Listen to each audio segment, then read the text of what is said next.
Welcome to our briefing at the Foreign Office. Let me begin by Prime Minister's successful visit to China from 3rd to 6th February 2022. The visit was undertaken on the invitation of the Chinese leadership to attend the opening ceremony of the Beijing Winter Olympics. During the visit, the Prime Minister held face-to-face meetings with President Xi and Premier Li Keqiang, which covered the entire gamut of bilateral relations and exchange of views on regional and global issues of mutual interest.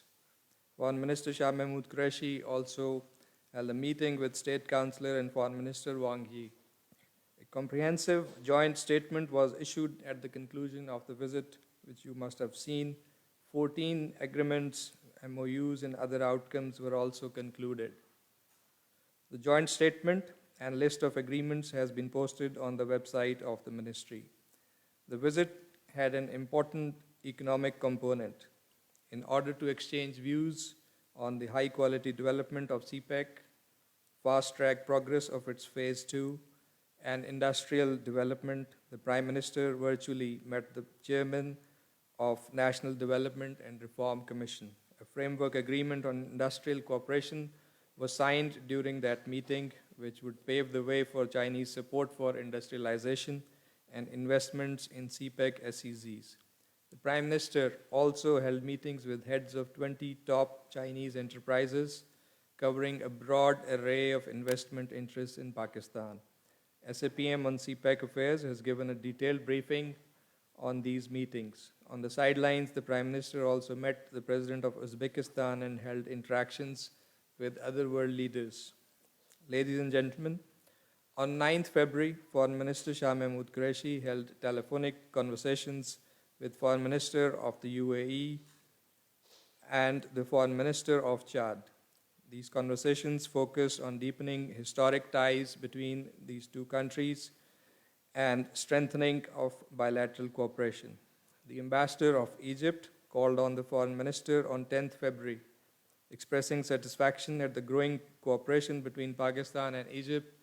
The Foreign Minister emphasized the importance of enhanced interactions at the leadership level, greater people-to-people contacts, and increased institutional engagements. On 16th February, the Foreign Minister inaugurated the 8th meeting of the Istanbul process, themed 10th anniversary of UN Human Rights Council Resolution 1618, Looking Back and Moving Forward, that was hosted by Pakistan from Geneva. The 9th round of Pakistan-Netherlands bilateral political consultations was held on 10th February.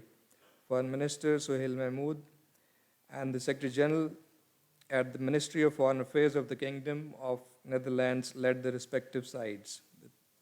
The two sides reviewed bilateral cooperation in a range of areas, including political, economic, trade and investment, climate change, education, and culture. Foreign Secretary Suhail Mahmood also met with German State Secretary for Economic Cooperation and Development on 14th February. During the meeting, the two sides exchanged views on bilateral relations as well as regional issues.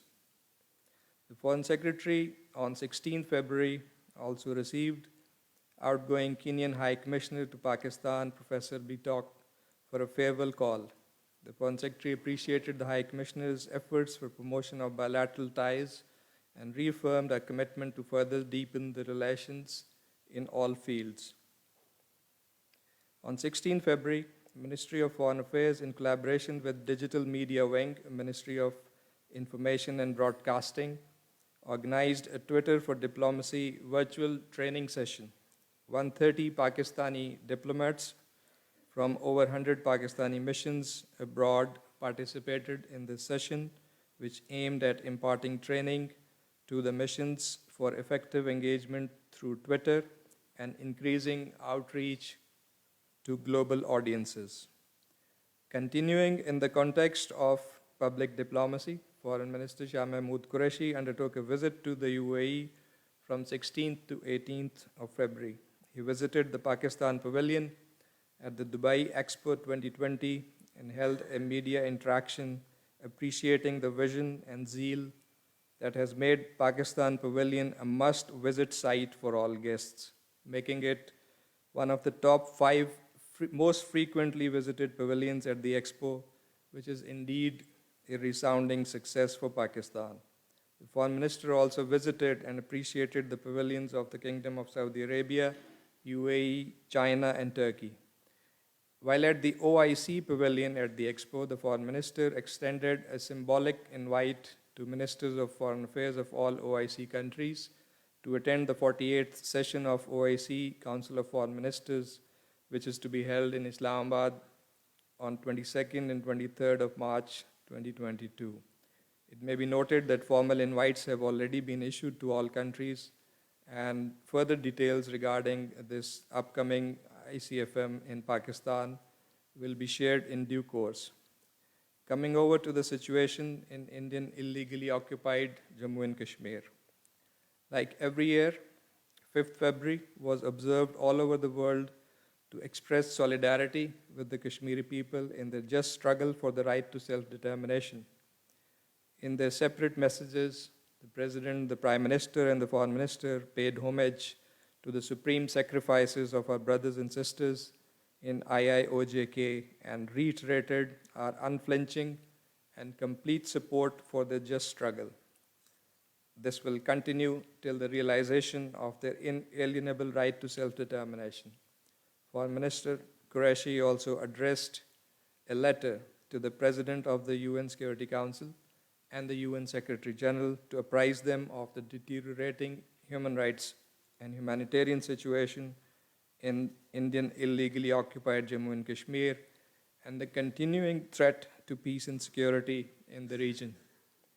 As part of the Kashmir Solidarity Day activities, an art exhibition to honor the valiant struggle of Kashmiris for the right to self-determination and to highlight the widespread human rights violations in Indian illegally occupied Jammu and Kashmir was also held at the Foreign Ministry on 10th of February. Young artists from National College of Arts, Rawalpindi, ComSats, University Islamabad, and Rawalpindi Women University participated in this exhibition. Ladies and gentlemen, today marks 15 years of the Delhi-Lahore Samjhauta Express train blasts that resulted in the tragic deaths of 68 passengers, including 44 Pakistani nationals. To this day, our hearts mourn their untimely demise. It is extremely unfortunate that despite the availability of clear evidence, the families of the victims of Samjhauta Express terrorist attack continue to await justice. India's continuing failure to provide justice to the victims of this horrendous terror attack is a reconfirmation of the culture of impunity that the perpetrators of terrorist attacks enjoy in India. The families of the victims long for the day when the terrorists responsible for the cold-blooded attack will be apprehended and made to face the full force of law. However, the reality of today's India is awash with injustice, inequality, and unabashedly rampant state-sponsored terrorism. The Indian Chargé d'Affaires was summoned to the Foreign Office this morning to convey Pakistan's strong protest that despite 15 years having elapsed, India is yet to bring to justice the terrorists behind the 18-2 Samjhauta terrorist attack. We further conveyed our alarm that the Hindutva extremism and saffron terror that have motivated the inhuman attack 15 years ago has in fact intensified manifolds under the current regime in India. The Government of India is advised to put an end to state patronage of terrorism and bring to trial the terrorists behind the Samjhauta Express blasts. Pakistan also calls upon India to renounce the use of terrorism as an instrument of state policy and faithfully comply with its obligations under international legal regime governing terrorism. Ladies and gentlemen, Pakistan is deeply concerned and condemns reprehensible act of banning Muslim girls from wearing hijab in the Indian state of Karnataka.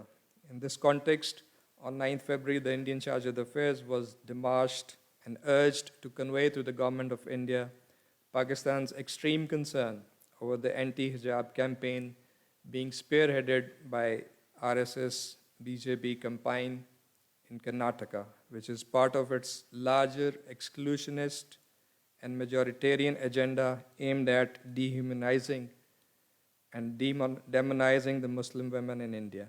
Pakistan categorically rejects the unwarranted and preposterous comments made by the spokesperson of the Indian Ministry of Foreign Affairs on Pakistan-China joint statement of 6th February.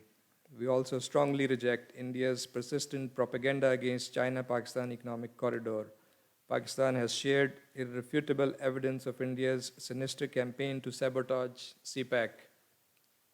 There is strong evidence of Indian involvement in recent sinister attempts to stir up unrest in Balochistan by supporting anti-state elements. With this, I conclude my remarks and I'm ready to take your questions.